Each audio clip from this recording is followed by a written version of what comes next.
چییە بەسمە داوا لە مامەند ڕۆژە سەرۆکی ناوەندی لێکۆڵینەوەی تۆڕی میدیای ڕوودا و بکەم بفەرمێ بۆ سەرام ستەیجا پێمان بڵێ چه ئامانجێ مەبەستە لە میانی کۆڕبەندی هەولێردا تحقیق بکرێت.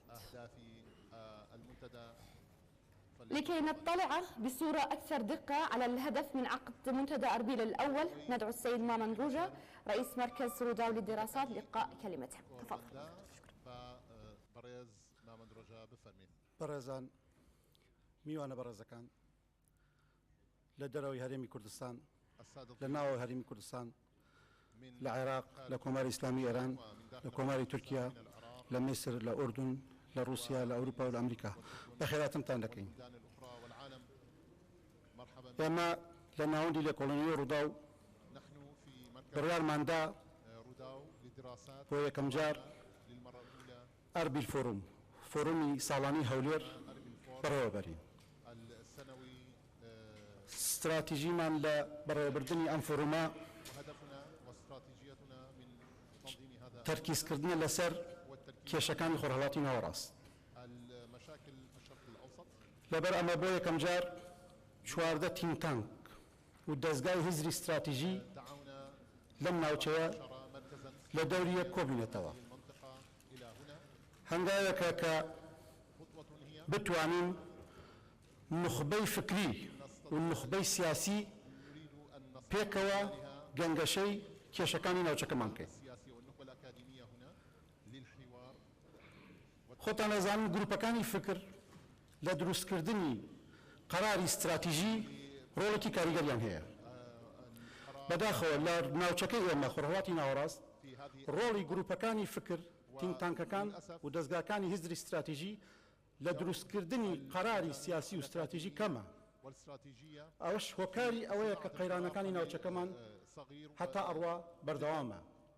قەیرانەکانی ناوچەکەمان بە زەین و بە مێشکی ئینسانی ئەم ناوچەیە چارەسەری بۆ نادۆزرێتەوە. بۆیە ئەمە بیانوویەکە بۆی بتوانین نخبەی فکری و نخبەی سیاسی لە دەوریە کۆ بکەینەوە. ئێمە ئەمانەوێ هەموو ساڵێک لە هەولێر کە یەکێک لە ناوەندەکانی خۆرهەڵاتی ناوەڕاستە فۆرمێکی ساڵانە بەڕێوەبەرین بۆی بتوانین تۆڕێکی هەماهەنگی هەموو تینگتانکەکان و دەستگاکانی هزری استراتیژی ناوچەکەمان بەڕێوەبەرین. استراتیژی ئێمە ئەمەیە. ئەگەر سەیری بکەن هەرێمی کوردستان دەواازەی عێراقە. عێراقیش قیبلەی خۆرهەڵاتی ناوەڕاستە. تەنها عێراق لە تیۆریەکانی مێژوان نییە کە بێشکەی شارستانیە، بەڵکو لە تیۆریەکانی جیۆسیاسەتیشدا عێراق و کوردستان قیبلەی ڕۆژهەڵاتی ناوەڕاستە. لە مێژووشدا ئەمەمان دیوە گەلێک جار ئەمەمان دیوە هەچ کاتێک کەرتی سەر و خوارووی میزۆپۆتامیا کوردستان و عێراق یەکگرتوو بوو بێتن قەڵەمبازی هاویشتووە توانێتی کاریگەری استراتیژی خۆی لە سەرانسەری خۆرهەڵاتی ناوەڕاست دروست بکات. هەر کاتێکیش عێراق کوردستان بە گرژی ناوخۆیی بە تەنگژەی ناوخۆییەوە سەرقاڵ بوو بێت ئەنەرژیەکانی تواناکانی وزەکانی بە فێڕۆداوە لە گۆشت و ئێسقانی خۆی خواردووە ڕووی کردوتەوە ناوخۆی نەیتوانیوە پەل بهێڵێت. بۆیە ئەگەر ئەم پرسیارە بکەین کە عێراق بەرەوکوێ دەچێت پرسیارەکە ڕاستەوخۆ خۆی بە ئەم وەڵامەوە تەقەڵ دەدات کە عێراق لە بەردەم دووڕیانەیەکدایە ژانێکی ناوخۆیی هەیە. یان عێراق دەبێتە مۆدێلێک بۆ بەرهەمهێنانی چارەسەری بۆ کێشەکانی خۆی، یان عێراق ئەبێت لەگەڵ قەیرانا بژی وەک 100 ساڵی ڕابردوو. بۆیە ئەبێ نقطەیەدا بنرێت لە شوێنێک نخبەی سیاسی عێراق ئێستا مەوجودە لێرە، نخبەی سیاسی کوردستان مەوجودە لێرە، نخبەی فکری مەوجودین هەمومان لێرەیە. ئەبێت خاڵێک لەسەر ئەمەدا بنرێت کە بێت کۆتایی بە قەیران بهێنرێت.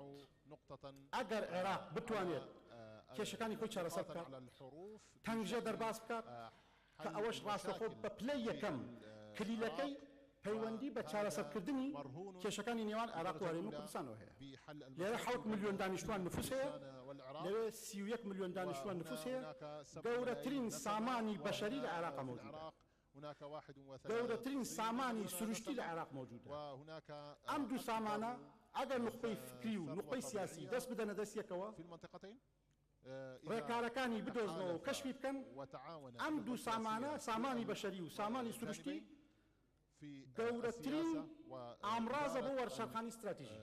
گەر عێراق دەتوانێت ئەمە بکات، عێراق دەتوانێت ئەمە بکات، بەڵام کلیلەکەی لە چارەسەرکردنی پرسەکانی نێوان بە پلەی یەکەم هەرێمی کوردستان و عێراقە، بە پلەی دووەم پرسەکانی ناوخۆی عێراق. بۆیە عێراق توانای ئەمەی هەیە ببێتە ناوەندی گۆڕانی دیموکراتی لە ناوچەکە. عێراق تاقەی وڵاتی ناوچەکەیە کە مۆدێلی فیدراڵی خەریکە تاقیەکات، تاقە وڵاتێکی ناوچەکەیە کە خەریکە هەڵبژاردن بە هەڵبژاردن دەماکات بەرەو پێشەوە ڕات. ئەگەر تورکیا و ئیسرائیل و شوێنەکانی تریش باس نەکەین، لە عێراق ئەمە مۆدێلێکی تازەیە. بۆیە عێراق لە بەردەم دووڕیانەیەکە بەرەو وەرچەرخان. ئێمە لە ڕۆژهەڵاتی ناوەڕاست بە ناوچەکەی ئێمە دەڵێن هێڵی نائارامی استراتیژی، هێڵی ناسەقامگیری استراتیژی. هەموو دنیا باسی ناوچەکەی ئێمە لە دوای ڕوخانی یەکێتی سۆڤێت قەڵەمڕەوی ناوچەکەی ئێمە ناوچەی خۆرهەڵاتی ناوەڕاست فراوانتر بووە. قەڵەمڕەوەکەمان ڕۆیشتووە تا قەفقاز. دەوڵەتانی ئیسلامی قەفقاز بوونەتە بەشێک لە خۆرهەڵاتی ناوەڕاست، خۆرهەڵاتی ناوەڕاستی گەورە. دەوڵەتانی ئاسیای ناوەڕاست بوونەتە بەشێک لە قەڵەمڕەوی خۆرهەڵاتی ناوەڕاست.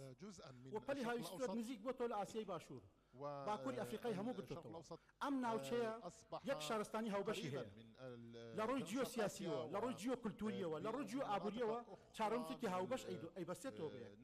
ئێمە هەمومان خاوەن یەک میراتی. من لە هەمان کاتە میراتی زمانی کوردی حەزم لێیە، حەزم لە میراتی زمانی عەرەبیش بەی خۆم ئەزانم، میراتی زمانی تورکیش بەی خۆم ئەزانم، میراتی زمانی تورکیش بەی خۆم ئەزانم. ئێمە ئەمە سەرمایی ئێمەیە، سەرمایی جیۆکولتوری ئێمەیە. بەڵام بەداخەوە لەم ناوچەیە نخبەی سیاسی، نخبەی فکری هەتا ئێستا نەیتوانێت قەیانەکانی خۆی چارەسەر بکات. دەوڵەتی گەورەمان هەیە لە 160 سامانی سروشتی، سامانی ئەنەرژی هایدرۆکاربۆنی، گازی سروشتی و نەوت لە خۆرهەڵاتی ناوەڕاستە، لە حەوزی قەزوین و حەوزی کەنداوە. سامانێکی مرۆیی هەیە نزیکەی 500 بۆ 600 ملیۆن ئینسان لەژی لە منتیقەیە. بۆچی ئێمە ناتوانین کێشەکانی خۆمان چارەسەر بکەین لە ناوچەی ڕۆژهەڵاتی ناوەڕاست؟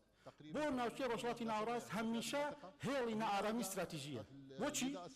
تا ئێستا دەوڵەتەکانمان نخبەی سیاسیمان نەیتوانیوە قەیرانان چارەسەر بکات. لەبەر ئەمە ڕۆژهەڵاتی ناوەڕاستیش لە بەردەم قۆناغێکی گەورەیە. بەڵام خاڵی ناوەندیەکەی عێراقە، لە عێراقا بێ بۆ چارەسەرەکان بگەڕێت.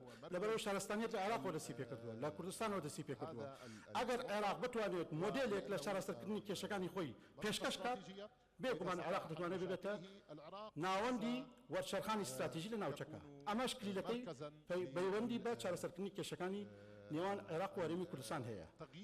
ئەم نخبە سیاسیش توانێت هۆی ئەمە چارەسەر بکات. لەبەر ئەوە ئێمە وەکو تینگ تانگ ئەمانەیە لەمەولا هەموو دەستگاکانی هیزری استراتیژی ناوچەکە کۆبکەینەوە لە دەوریە.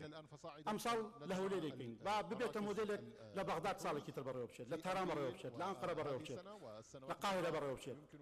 بەم شێوەیە ئەتوانین جارێکی تر لە دەوریەک کۆ ببینەوە و بەم شێوە ئەتوانین خاوەنداری لەو میراثە شارستانیە بکەین کە هی باو باپیرانمان. لەم ناوچەیە ئێمە توانیمان زۆر شت بکەین. سەردەمانێک خۆرهەڵاتی ناوەڕاست هارتلەندی مێژووی جیهان بوو، هارتلەندی تاریخی جیهان بوو. ڕۆژهەڵاتی ناوەڕاست توانێت ئەوە هەیە بگەڕێتەوە بۆ ڕۆحا خۆی، ئەو ڕۆحەی کە لە سەردەمی عەباسی بە تروپی خۆی گەیشت. هەر لەم هەولێرە لە تەنیشت هەولێر، ئەو شوێنی کە ئێستا پێی دەڵێن ڕۆڤیا، سوپای ئەبوو مسلمی خوڕاسانی کە زۆربەی مەوالی بوو لە کوردەکان بوون، شکستی بە ئیمپراتۆری ئەمەوی هێنا، بنیاتی ئیمپراتۆری عەباسی دانا کە سەردەمی زێڕینی عێراق سەردەمی ئیمپراتۆری عەباسیە. لە سەردەمی ئیمپراتۆری عەباسیە کۆنفدرالیش هەبوو، فیدرالیش هەبوو. لە سەردەمی ئیمپراتۆری عەباسی شارستانی بە لوتکەی خۆی گەیشت، فەلسەفە، کەلام، مەنطق، عیرفان بە لوتکەی خۆی گەیشت. هەر چوار مەذهەبی سوننە بەرهەمی سەردەمی عەباسیە، هەر سێ چوار مەذهەبەکەی شیعە بەرهەمی سەردەمی عەباسیە. سەردەمی عەباسی سەردەمی گەشەکردن و هەڵکشانی عێراق کە بوو بە ناوەندی مێژووی دنیا.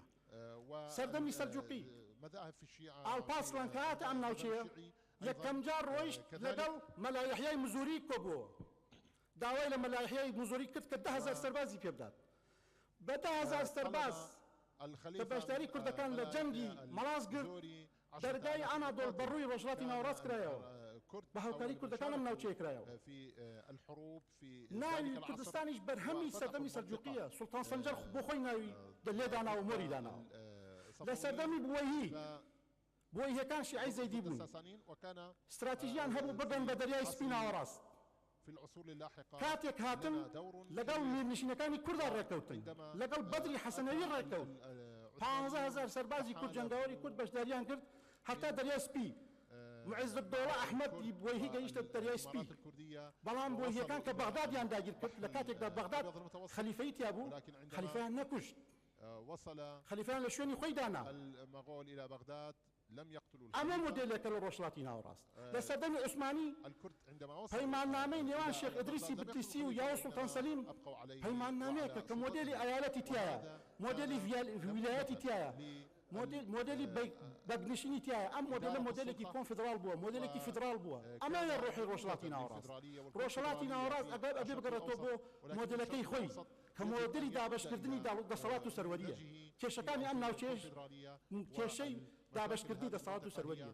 ئەبێ بگەڕێنەوە بۆ ڕۆحەکەی خۆمان مۆدێلی دەوڵەتی تاک نەتەوەیی تاک قەومی ناسیۆنالیزمی تاک قومی مۆدێلی ئێمە نییە هی خۆڕاڵاتی ناوەڕاست نییە لەگەڵ ڕۆحی ئێمەشە ناخوێنێتەوە. بۆیە کوردستانیش وەکو ناوەندێک لە خۆڕاڵاتی ناوەڕاست عێراق وەکو ناوەندێک لە خۆڕاڵاتی ناوەڕاست ڕیسالەتێکی مێژوویی لەسەرشانە. ئێمە ئەبێ پرسیار لە خۆمان بکەین ئایا ئەتوانین ئەم پەیامە مێژوویە ئەم ڕیسالەتە مێژوویە جێبەجێ بکەین؟ توانای بەشەریمان هەیە توانای سروشتیمان هەیە بەس ماوەتەوە کە نخبەی فکری هاوکاری نخبەی سیاسی بکات نخبەی سیاسیش گوێ لە نخبەی فکری بگرێت و قەراری استراتیژی بەو شێوە دروست بێت. بەم شێوەیە عێراق ئەتوانێت وەرچەرخانی استراتیژی بکات. جارێک تر بەخێراتتان دەکەم زۆر سپاس.